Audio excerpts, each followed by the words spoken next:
আসসালামু আলাইকুম সবাইকে। আমি জানতু তাবাসসুম তোমাদের জন্য ইজি বায়োলজি বইয়ের যে ইম্পর্টেন্ট জ্ঞানমূলক প্রশ্ন আছে সেগুলো নিয়ে চলে আসলাম। তোমরা সকলেই জানো আমাদের ইজি বায়োলজি বইতে আমরা খুব সুন্দর করে সাজেশন আকারে বইয়ের সব প্রশ্নগুলো সাজিয়েছি। এখানে যে জ্ঞানমূলক প্রশ্নগুলো আছে সেগুলো কিন্তু বেশিরভাগ বোর্ডে আসা প্রশ্ন এবং এগুলো অনেক বেশি ইম্পর্টেন্ট। দেখা যাবে যে এই প্রশ্নগুলো থেকে টেস্ট, প্রি টেস্ট বা বোর্ড পরীক্ষা তোমরা অবশ্যই কমন পাবে। তো আজকের ক্লাসে আমরা অধ্যায় 1-এ যে জ্ঞানমূলক প্রশ্নগুলো আছে সেগুলো আজকে সমাধান করব, খুব সুন্দর করে বুঝিয়ে দেবো। আশা করি তোমরা ক্লাসটা পুরোপুরি করলে তোমাদের আর কোনো সমস্যা থাকবে না। তো চলো আমরা ক্লাসটা শুরু করে দিই।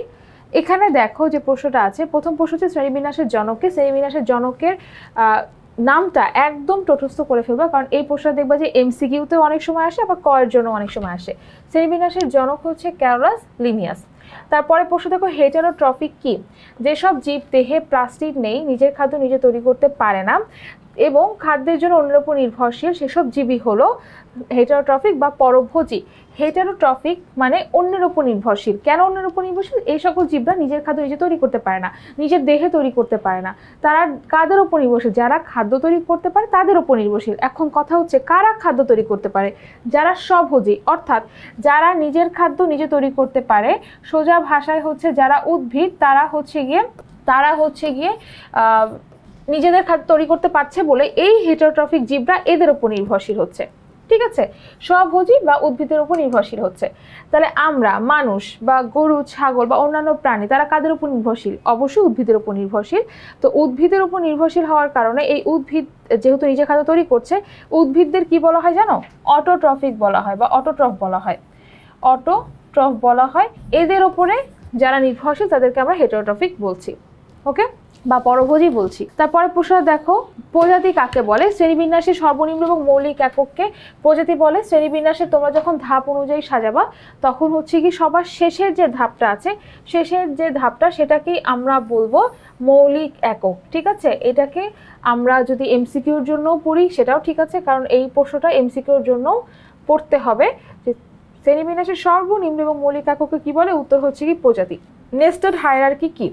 জীবজগতের শ্রেণীবিন্যাসের আন্তর্জাতিক কোড চিহ্নিত 7টি ধাপ অনুসরণ করে শ্রেণীবিন্যাসের পদ্ধতিকে নেস্টেড হায়ারার্কি বলা হয়। তাহলে নেস্টেড হায়ারার্কি হচ্ছে গিয়ে জীবজগতের যে শ্রেণীবিন্যাসের ধাপ রয়েছে, 7টা ধাপ রয়েছে, এই 7টা ধাপ যখন আন্তর্জাতিক কোড অনুসরণ করে শ্রেণীবিন্যাস করা হয় তাকে আমরা নেস্টেড হায়ারার্কি বলবো।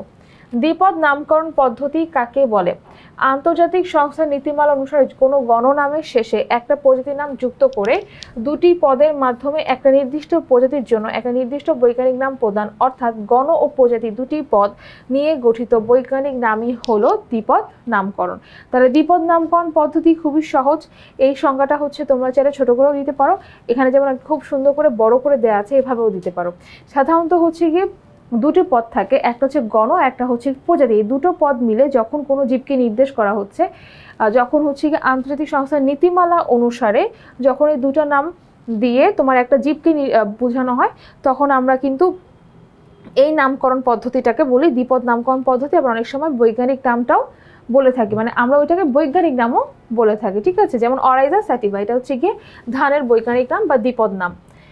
এরপরে প্রশ্ন খেয়াল করো কি বলেছে, ICZN এর পূর্ণ রূপ কি? একদম সুন্দর করে এটা পড়বা, বানান সহ পড়বা, কারণ এটা যদি বানান ভুল হয় একদম 0 পেয়ে যাবা। ঠিক আছে, ICZN এর পূর্ণ রূপ হচ্ছে international code of zoological nomenclature. Zoological, zoo মানে কি? চিড়িয়াখানা। চিড়িয়াখানা কারা থাকে? প্রাণী থাকে। ঠিক আছে, বিভিন্ন প্রাণী থাকবে, তার মানে জুলজিক্যাল নোমেনক্লেচার বলতে এটা আসলে যে প্রাণীদের নামকরণের জন্য যেটা গুরুত্বপূর্ণ বা যে কোডটা লাগবে সেটাকে আমরা ICZN বলবো। এবং ICZN যখন স্বীকৃতি দিবে যে এই প্রাণীর বৈজ্ঞানিক নাম এটাই হবে, তখন কিন্তু আমরা ওই প্রাণীর বৈজ্ঞানিক নাম সেটা বলেই শিখে নিব। ঠিক আছে, অর্থাৎ ICZN শুধুমাত্র প্রাণীদের বৈজ্ঞানিক নামটাকে স্বীকৃতি দেয়। এরপরে ICBN কি? ICBN এর পুনরূপ হচ্ছে international code of botanical nomenclature. Botanical বা হচ্ছে কি এটা উদ্ভিদকে নির্দেশ করছে, তার মানে কোনো উদ্ভিদের বৈজ্ঞানিক নাম অবশ্যই ICBN কর্তৃক স্বীকৃত হবে, সোজা হিসাব। এরপরে দেখো কিছু বৈজ্ঞানিক নামের প্রশ্ন দেওয়া আছে, বৈজ্ঞানিক নামগুলো অবশ্যই বারবার পরীক্ষায় আসে। যেমন হচ্ছে কি দেখো, জবা ফুলের বৈজ্ঞানিক নাম কি? খুবই সোজা, জবা ফুলের বৈজ্ঞানিক নাম হলো হিবিস্কাস রোজা সিনেনসিস। তোমরা এই বৈজ্ঞানিক নামগুলো যখন লিখবা নিচে আন্ডারলাইন করবা, কিন্তু এখানে তোমার যেহেতু এখানে ইটালিক হরফে লেখা, তোমার এখানে আন্ডারলাইন করা লাগছে না, কিন্তু তুমি যখন হাতে লিখবা তখন অবশ্যই আন্ডারলাইন করবা। তুমি যদি তখন বাঁকা হরফে লেখো তাতেও কিন্তু কাজ হবে না, হাতে লিখলে অবশ্যই আন্ডারলাইন করতে হবে। কাঁঠালের বৈজ্ঞানিক নাম কি? কাঁঠালের বৈজ্ঞানিক নাম হচ্ছে আর্টোকার্পাস হেটেরোফাইলাস। জাতীয় ফুলের বৈজ্ঞানিক নাম হচ্ছে, যখন এই ধরনের প্রশ্ন দিবে তাহলে বলবা জাতীয় ফুল হলো শাপলা, শাপলা বৈজ্ঞানিক নাম নিমফাই নৌচালি। ঠিক আছে,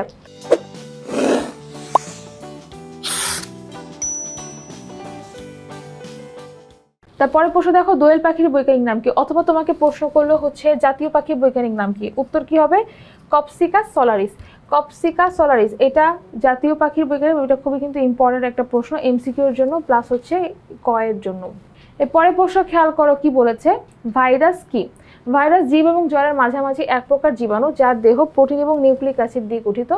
ভাইরাস অন্য জীবের অভ্যন্তরে বংশ বিস্তারে সক্ষম, কিন্তু দেহের বাইরে নিশ্চল জ্বরের ন্যায় থাকে। তাহলে ভাইরাস কি? ভাইরাস হচ্ছে একটা অকোষীয় জীব, মাথায় রাখবা। অকোষীয়, অকোষীয় মানে কি? যার মধ্যে কোনো কোষ নাই। এককোষী মানে যার মধ্যে একটা মাত্র কোষ আছে, বহুকোষী মানে যার মধ্যে অনেকগুলো কোষ আছে, আর অকোষীয় মানে যার মধ্যে কোনো কোষ নাই, মানে তার মধ্যে নিউক্লিয়াস নাই, তার মধ্যে হচ্ছে ক্রোমোজোম বলো, তারপরে হচ্ছে কি মাইটোকন্ড্রিয়া বলো, গোলজি বডি বলো, এন্ডোপ্লাজমিক রেটিকুলাম বলো, কোনো কিছুই তার মধ্যে নাই। তাহলে ভাইরাস হচ্ছে জীব এবং জ্বরের মাঝামাঝি এমন একটা জীবাণু যেটা দেহ তোমার প্রোটিন এবং নিউক্লিক অ্যাসিড দ্বারা তৈরি। মানে ভাইরাসের বাইরে একটা কোট থাকে বা হচ্ছে কি একটা আবরণ থাকে, সেটা প্রোটিন এবং প্রোটিন দিয়ে আবরণটা তৈরি হয়। ঠিক আছে, আর নিউক্লিক অ্যাসিড সেটা হচ্ছে তোমার মানে ভাইরাসের ভিতরে থাকবে। এখন ভাইরাসের ভিতরে ডিএনএ থাকতে পারে অথবা আরএনএ থাকতে পারে। তোমরা 12 নম্বর অধ্যায়ে পড়েছো যে ডিএনএ আরএনএ সম্পর্কে। ডিএনএ আরএনএ দুটোই হচ্ছে নিউক্লিক অ্যাসিড।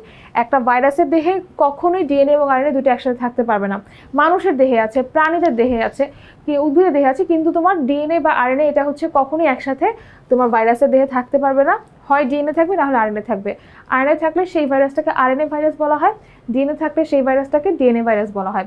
তাহলে ভাইরাসের বাইরের আবরণ প্রোটিন দিয়ে তৈরি, ভিতরে থাকবে হচ্ছে যে কোনো একটা নিউক্লিক অ্যাসিড, হয় ডিএনএ না হলে আরএনএ। এই ভাইরাসটা যখন তোমার পরিবেশে থাকে তখন সে কোনো রোগ বিস্তার করতে পারে না। ঠিক আছে, আমাদের আশেপাশে অসংখ্য ভাইরাস আছে, তোমরা একটু চিন্তা করে দেখো তো, এই অসংখ্য ভাইরাসকে আমাদের দেহে রোগ সৃষ্টি করতে পারছে না। কিন্তু যখনই এই দুষ্টু ভাইরাস আমাদের দেহে প্রবেশ করবে তখনই সে হচ্ছে নড়াচড়া দিয়ে উঠবে, হ্যাঁ তাহলে তো আমি এখন ওর শরীরে রোগ তৈরি করতে পারবো। তখন এই ভাইরাসটা কি করবে, এই বিভিন্ন ভাইরাস বিভিন্ন ধরনের রোগ সৃষ্টি করে, তখন ওই স্পেসিফিক ভাইরাস আমাদের শরীরে প্রবেশ করে আমাদের হয়তো ঠান্ডা লাগাবে, নাহলে যে জ্বর হয়, আমাদের যে সর্দি হয়, কাশি হয়। এই যে তোমরা করোনা ভাইরাস সম্পর্কে সকলেই জানো, এই করোনা ভাইরাস যখন আমাদের শরীরে প্রবেশ করছে তখন কিন্তু সে আমাদের করোনা নামক যে রোগটা আছে সেই রোগটা সৃষ্টি করছে। ঠিক আছে, এবং ভাইরাস সাধারণত আমাদের শ্বসন তন্ত্রকে সবচেয়ে বেশি ক্ষতি করে। এই যে আমাদের শ্বাসনালী দিয়ে বা হচ্ছে নাসারন্ধ্র দিয়ে যে প্রবেশ করছে, শ্বাসনালী বলো, তারপর ফুসফুস বলো, এগুলোকে সাধারণত ফার্স্টে আক্রমণ করে। এগুলো ফার্স্টে হচ্ছে গিয়ে অ্যাটাক হয়। এগুলো যখন ভাইরাসটা ঢুকে তখনই হচ্ছে মূলত আমাদের শরীরে হচ্ছে জ্বর, সর্দি, ঠান্ডা, কাশি এগুলো সবচেয়ে বেশি দেখা যায়।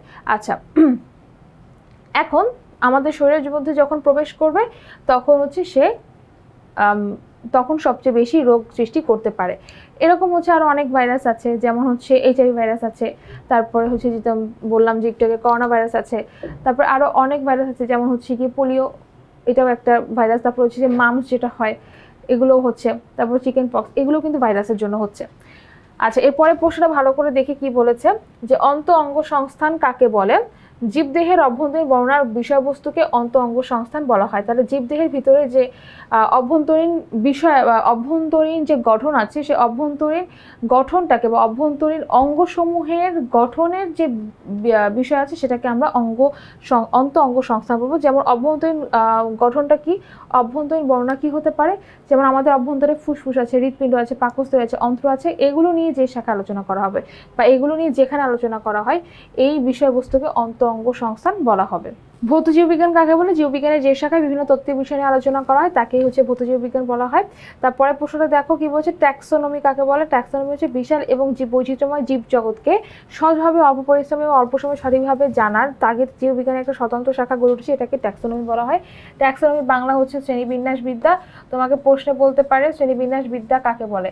তাহলে যে শাখায় সাধারণত যে যে বৈচিত্র্যময় জীবজগৎ আছে এটাকে সহজভাবে জানা বা অল্প পরিশ্রমে জানার জন্য, অল্প সময় সঠিকভাবে জানার জন্য যে শাখায়, স্বতন্ত্র শাখায় তোমার এই জীবগুলোকে সুন্দর করে সাজিয়ে ও বর্ণনা করা হচ্ছে, উপস্থাপন করা হচ্ছে, আলোচনা করা হচ্ছে, তাকে আমরা ট্যাক্সোনমি বা হচ্ছে শ্রেণীবিন্যাসবিদ্যা বলবো।